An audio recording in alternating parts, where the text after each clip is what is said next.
मैं भारत को भारतीयता की मान्यता के आधार पर फिर से खड़ा करना चाहता हूं, उस काम में लगा कि आप अगर निरोगी और रोगमुक्त होना चाहते हैं और उसके लिए योग प्राणायाम एक साधन आपके पास है। एक दूसरी छोटी सी बात और कहना चाहता हूं आपको, उसको जोड़ते हुए कि हमारे योग और प्राणायाम की जो शिक्षा हम लेते हैं ना, वो अष्टांग योग के सूत्र वाली है। पतंजलि योग दर्शन में ये दर्शन की बात है, सिद्धांत जो हैं वो अष्टांग योग के हैं, माने 8 अंग हैं उसके योग के। और इन 8 अंगों में जो सबसे पहले 2 अंग हैं वो यम और नियम हैं। तो यम नियम का पालन हम करते हुए योग आसन प्राणायाम आदि करते हैं, तब इसका पूरा लाभ होता है। तो मैं आपको आपकी जिंदगी के लिए छोटे छोटे कुछ 4 नियम बताना चाहता हूँ, और ये 4 नियम का पालन आप सब करिए। मैं आपको विनम्रतापूर्वक लेकिन विश्वास से कहता हूँ कि ये 4 नियम का जो भी पालन करेगा, जिंदगी में बीमारी और रोग उसको कभी आएंगे नहीं। मैं पिछले 15 वर्षों से योग प्राणायाम करता हूँ, उसके साथ कुछ नियम मैंने बनाए हैं, वो नियम का पालन करता हूँ और वही नियम आपको बताना चाहता हूँ। स्वामी जी पालन करते हैं, मैं करता हूँ, हमारे लाखों योग शिक्षक करते हैं, और इन नियमों का पालन करने से हमको इतना लाभ हुआ है कि कभी बीमारी आती नहीं। 15 साल से मैंने हर बार मेरा बीपी चेक किया, नॉर्मल है, शुगर नॉर्मल है, ट्राइग्लिसराइड्स नॉर्मल है, कोलेस्ट्रॉल नॉर्मल है। पिछले 15 साल में कभी सर्दी जुकाम भी नहीं हुआ, गला भी नहीं बैठा, कभी हॉस्पिटल नहीं देखा, कभी डॉक्टर के पास नहीं गए, क्योंकि ज़रूरत नहीं पड़ी। और वो ज़रूरत नहीं पड़ी क्योंकि हम निरोगी हैं, स्वस्थ हैं। ये निरोगी और स्वस्थ होने के लिए आयुर्वेद की एक छोटी सी जानकारी आपसे मैं शेयर करना चाहता हूँ। आयुर्वेद में ये कहा गया है कि किसी भी व्यक्ति को निरोगी होना है, रोगमुक्त होना है, तो अपने जीवन में 3 बातों का ध्यान रखे। अपना वात, पित्त और कफ, तीनों का संतुलन रखे। वो 3 तरह के दोष हैं हमारे शरीर में, वात, पित्त, कफ। आपने सुना होगा, ये त्रिदोष आधारित शरीर है। जब वात बहुत बिगड़ जाता है तो 80 से ज़्यादा रोग आते हैं। जब पित्त बहुत बिगड़ जाता है तो लगभग 46 से 50 रोग आते हैं, और जब कफ बिगड़ जाता है तो 28 रोग आते हैं, और वात, पित्त, कफ तीनों बिगड़ जाएं तो 148 रोग आते हैं। सर्दी, खांसी, जुकाम से लेकर और कैंसर तक जो आखिरी रोग माना जाता है, ये सब वात, पित्त, कफ के बिगड़ने का खेल है। तो इस देश के आयुर्वेद चिकित्सा के सबसे महान लोगों में से कुछ नाम आप जानते हैं, जैसे चरक ऋषि, जैसे सुश्रुत ऋषि। ऐसे एक ऋषि हुए बाघभट्ट। बाघभट्ट ऋषि ने एक पुस्तक लिखी है, उसका नाम है अष्टांग हृदयम, और एक पुस्तक लिखी है उसका नाम है अष्टांग संग्रहम। इन दोनों पुस्तकों में उन्होंने 7000 नियम बताए हैं, उनमें से 4 बताता हूँ। ये चारों नियम हैं वात, पित्त और कफ को संतुलित रखने के लिए। अब वात, पित्त, कफ तीनों एक साथ आपके संतुलित रहें, तो उसके लिए पहला नियम है खाना खाने के तुरंत बाद पानी नहीं पीना। ये पहला नियम है। आप बोलेंगे ये तो बड़ी मुश्किल बात है, खाना खाते ही पानी पीते हैं हम तो सबके सब, और बिना पानी पिए खाना ही नहीं खाते। कई लोग तो खाने से ज़्यादा पानी पीते हैं, खाना कम खाते हैं, पानी ज़्यादा पीते हैं। ये खाना खाने के बाद पानी कभी भी नहीं पीना, क्योंकि महर्षि बाघभट्ट कहते हैं भोजनांते विषम वारी, माने भोजन के अंत में पानी पियो तो जहर के पीने के जैसा है। इसलिए वो कहते हैं कभी भी खाने के तुरंत बाद पानी मत पियो। अब आप मुझे पूछोगे क्यों नहीं पिए, कारण बता दो। कारण मैं बताना चाहता हूं सरल भाषा में। हम जब खाना खाते हैं ना, तो पेट में सारा खाना इकट्ठा होता है। पेट में एक स्थान होता है, उसको हम कहते हैं जठर। संस्कृत में, हिंदी में जठर कहते हैं, अंग्रेजी में उसको एपिगैस्ट्रियम कहते हैं, हिंदी में कुछ लोग उसको आमाशय भी कहते हैं। ये जठर छोटा सा स्थान है। आपके पेट में नाभि है ना, उसके लेफ्ट साइड में बाईं तरफ छोटा सा स्थान है। सारा खाना आपका इसी स्थान पर आता है। जो भी आप खाते हो, रोटी, चावल, दाल, सब्जी, दूध, दही, कुछ भी खाओ, सब कुछ जठर में आता है। अब जठर में जैसे ही खाना इकट्ठा होता है तो उसमें आग जलती, और उस आग को कहते हैं जठर अग्नि। मिला के बोल देते हैं जठराग्नि। आप जैसे ही खाना खाते हो, पेट में जठर में अग्नि जलती है, वो अग्नि खाने को पचाती है। और अग्नि खाने को ऐसे ही पचाती है जैसे रसोई घर की अग्नि खाने को पकाती है। आपके रसोई घर में आप अग्नि जलाओ, उसके ऊपर दूध रख दो, दूध में थोड़ा चावल डाल दो, अग्नि जब तक जलती रहेगी खीर तब तक बनती रहेगी। ऐसे ही पेट में होता है, जैसे ही आपने खाना खाया पेट में अग्नि जलती है, और जब तक अग्नि जलती है तो खाने के पचने की क्रिया चलती है। जैसे रसोई घर में खाना पकाते हैं वैसे ही पेट में भी खाना पकता है, इसी को हम पचने की क्रिया कहते हैं, अंग्रेजी में उसको डाइजेशन कह देते हैं। तो आपने खाना खाया, पेट में अग्नि जल गई, अब वो खाने को हजम करेगी, पचाएगी। अब मुझे एक प्रश्न का उत्तर दो आप, कि जैसे ही आपने खाना खाया पेट में अग्नि जल गई और वो खाने को पचा रही है, तुरंत आपने गट गट गट गट पानी पी लिया, और खूब ठंडा पानी पी लिया, बर्फ मिलाया हुआ पानी पी लिया, फ्रिज का पानी पी लिया। क्या होने वाला है?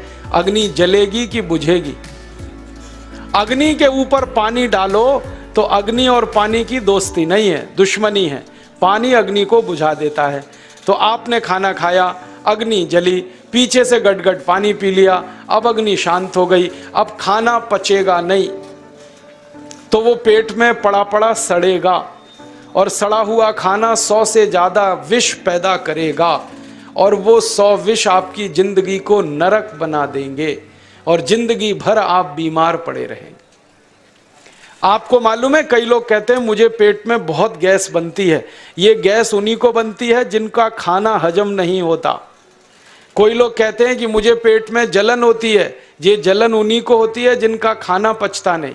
कोई कहते हैं कि मेरे पेट में एकदम गुम हो जाता है, फूल जाता है, ये सब वो लक्षण हैं जब खाना पचता नहीं। तो खाना पचेगा नहीं तो सड़ेगा, सड़ेगा तो विष पैदा करेगा, और वो विष आपको बीमार करेंगे। इसलिए महर्षि बागभट्ट ने कहा, खाना खाते ही पानी मत पियो। समझ में आया? फिर आप बोलोगे कितनी देर तक नहीं पिए? कम से कम 1 घंटे तक। तो आप बोलोगे जी 1 घंटा क्यों? ये जो अग्नि जलने की क्रिया है ये लगभग 1 घंटे तक ही चलती है पेट में, उसके बाद अग्नि अपने आप शांत हो जाती है, उसके बाद पानी पी लो। तो खाना अगर 10 बजे खाया तो 11 बजे पानी पियो, 11 बजे खाया तो 12 बजे पियो, 12 बजे खाया तो 1 बजे पियो, 1 घंटे बाद पानी पियो। अब आपके मन में ये सवाल आ सकता है कि खाना खाने के पहले पी लें क्या? हाँ पी लो, 40 मिनट पहले पेट भर के पानी पी लो। 10 बजे खाना खाना है, 9:20 पे खूब पानी पी लो, जितना पी सकते हो। 11 बजे खाना खाना है, 10:20 पे पी लो, खूब पानी पी लो, 40 मिनट पहले। आप और एक सवाल पूछ सकते हो कि अच्छा ठीक है, खाने के बाद पानी तो नहीं पिएंगे, कुछ और पी सकते हैं क्या पानी को छोड़कर? तो उसके लिए बागभट्ट जी कहते हैं कि खाने के तुरंत बाद अगर पीना है तो दही की लस्सी पियो, मट्ठा। खाने के बाद अगर तुरंत पीना है तो फलों का रस पियो, गन्ने का रस पी लो, संतरे का रस पी लो, मौसमी का रस पी लो, अनार का रस पी लो। अब आप कहोगे ये सब महंगी महंगी चीज़ें बता रहे हैं, गन्ने का रस, संतरे का रस, अनार का रस, पैसे तो है नहीं। तो सबसे सस्ता रस है नींबू का ही रस पी लो, शिकंजी बना के पी लो, वो तो सबसे सस्ता है। तो खाना खाने के बाद या तो दही की लस्सी पियो या रस पियो। और एक तीसरी चीज़ है, दूध पी सकते हैं। तो खाने के तुरंत बाद पीना है तो दही की लस्सी या मट्ठा, खाने के तुरंत बाद पीना है तो कोई फल का रस, खाने के तुरंत बाद पीना है तो दूध। पानी 1 घंटे बाद पियो। जो लोग इस नियम का पालन कर सकते हैं, जिंदगी में कभी भी 80 रोग उनको नहीं हो सकते। वात पित्त कफ तीनों ही इस एक छोटे से नियम से संतुलित रहते हैं। तो ये पहला नियम मैंने आपसे कहा। दूसरा नियम एक और है, और वो नियम ये है कि पानी कभी भी पियो, घूट घूट भर के पियो। जैसे गरम चाय पीते हैं, गरम कॉफी पीते हैं, गरम दूध पीते हैं, एक एक घूट भर के, एक एक सिप करके, ऐसे ही पानी पीने की आदत डालो। ये मुंह में एक बार गिलास लगा लिया, गटागट उसको खाली कर दिया, ये तरीका गड़बड़ है। 1 घूट पानी, 2 घूट पानी एक बार में उतना ही पियो। आप बोलोगे ये क्या चक्कर है, बात ऐसी है कि एक एक घूंट पानी जब हम पीते हैं तो मुंह की लार पानी के साथ मिलकर पेट में अंदर जाती है, और ये जो मुंह की लार होती है ये क्षारीय होती है और पेट में हमेशा अम्ल बनता रहता है। तो एक घूंट पानी पिया, मुंह की लार इसके साथ अंदर गई, 2 घूंट पिया और ज्यादा गई, बार बार लार अंदर जाएगी तो क्षार पदार्थ पेट के अम्ल के साथ मिलेगा। पेट में अम्ल बनता है, मुंह में लार क्षारीय होती है। तो ये क्षार को अम्ल में मिला दिया जाए और ये अच्छे तरीके से मिलकर पेट में जाए तो कभी भी कोई व्यक्ति के पेट को अम्लता नहीं होती, एसिडिटी नहीं होती, और पेट में अम्लता नहीं होती तो रक्त में अम्लता नहीं होती, और जिनके रक्त में अम्लता नहीं होती उनकी जिंदगी में कभी भी वात पित्त कफ के असंतुलन की स्थिति पैदा नहीं होती। इसलिए पानी घूट घूट करके पीना। मैं आपको एक छोटा सा मेरा ऑब्जर्वेशन बताता हूं, परीक्षण। आप भारत देश में या दुनिया में कहीं भी जाओ, मनुष्य को छोड़कर पशु पक्षियों को देखना शुरू करो, वो पानी कैसे पीते। किसी चिड़िया को पानी पीते हुए देखो, किसी पक्षी को पानी पीते हुए देखो, वो चोंच के 1 बूंद ही के बराबर ही पानी उठाता है। एक बार में 1 बूंद पानी लेगा, फिर थोड़ी देर चोंच चलाएगा, फिर पिएगा, फिर दूसरी बूंद लेगा, फिर चोंच चलाएगा, फिर पिएगा, फिर तीसरी बूंद। एक एक बूंद पक्षी पानी पीता है। कुत्ते को पानी पीते हुए देखो, चाट चाट के पानी पीता है। शेर को पानी पीते हुए देखो, चाट चाट के पानी पीता है। जितने जानवर चाट कर पानी पीते हैं, जितने पक्षी एक एक घूंट पानी पीते हैं, किसी भी पक्षी और किसी भी जानवर को डायबिटीज नहीं है, किसी को अर्थराइटिस नहीं है, कोई पक्षी ओवरवेट नहीं है, कोई पशु ओवरवेट नहीं है। वो सब स्लिम और ट्रिम हैं क्योंकि वो इतने होशियार हैं कि पानी चाट के पीते हैं या घूट घूट करके पीते हैं। अब मुझे ये हैरानी होती है कि ये पशु पक्षियों को कौन सिखाता है। वो अपने जन्म से ये ज्ञान सीख के आते हैं। उनका कोई गुरु नहीं है, उनका कोई विद्यालय नहीं है, उनके कोई प्रशिक्षण शिविर नहीं लगते, फिर भी उनको इतनी अकल है कि पानी घूट घूट पीना। और हम ये मनुष्य जिनके इतने गुरु, इतने विद्यालय, इतने कॉलेज, सीखने वाले, सिखाने वाले, और हम मूर्खों के मूर्ख गटागट पानी पीते रहते हैं। तो पानी पीने का तरीका बदल दो, घूट घूट भर के पानी पियो। ये दूसरा नियम है। तीसरा नियम है कि जिंदगी में कितनी भी प्यास लगे, ठंडा पानी कभी मत पियो। बर्फ डाला हुआ पानी, फ्रिज में रखा हुआ पानी, वाटर कूलर का पानी जिसका तापमान बहुत कम है, ये कभी मत पीना। क्यों? क्योंकि शरीर आपका गर्म है और पानी ठंडा है। अब होता क्या है वो मैं समझाता हूं सरल भाषा में। पेट तो गर्म है, अब इसमें ठंडा पानी डाल दिया आपने तो अंदर झगड़ा होता है। और झगड़ा क्या होता है? या तो पानी पेट को ठंडा करेगा या पेट पानी को गर्म करेगा। अगर पानी ने पेट को ठंडा कर दिया तो पेट के ठंडा होते ही हृदय ठंडा होता है, हृदय के ठंडा होते ही मस्तिष्क ठंडा होता है, मस्तिष्क के ठंडा होते ही आदमी ठंडा होता है, और आदमी ठंडा होते ही राम नाम सत्य होती है।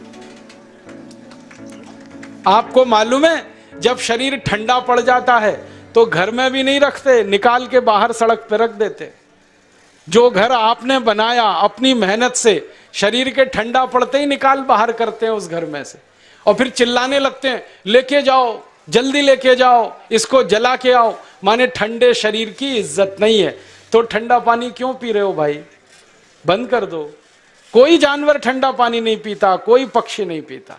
तो आप ये ठंडा पानी पीना बंद करो, सादा पानी पीना शुरू करो। और गर्मी के दिनों में बहुत अगर आपको तकलीफ है तो मिट्टी के घड़े का पानी पी लेना, फ्रिज का और बर्फ का नहीं पीना। ये तीसरा नियम है। और चौथा और आखिरी नियम है कि आप सवेरे ही सवेरे जब सोकर उठते हो तो सबसे पहले पानी पियो। जैसे ही आपकी आंख खुल गई तो पहले 2-3 गिलास पानी पी लो, उसके बाद आप टॉयलेट में जाओ। उठते ही पानी पियोगे तो 2 फायदे हैं। पहला फायदा यह है कि पानी पेट में जाकर बड़ी आंत को साफ करता है, और जैसे ही बड़ी आंत की सफाई होगी पेट पे दबाव पड़ेगा और आप संडास घर में जाएंगे, 2-3 मिनट में पेट आपका साफ हो जाएगा। जिनका पेट सुबह एक बार में साफ हो जाता है उनकी जिंदगी में कभी रोग नहीं आता।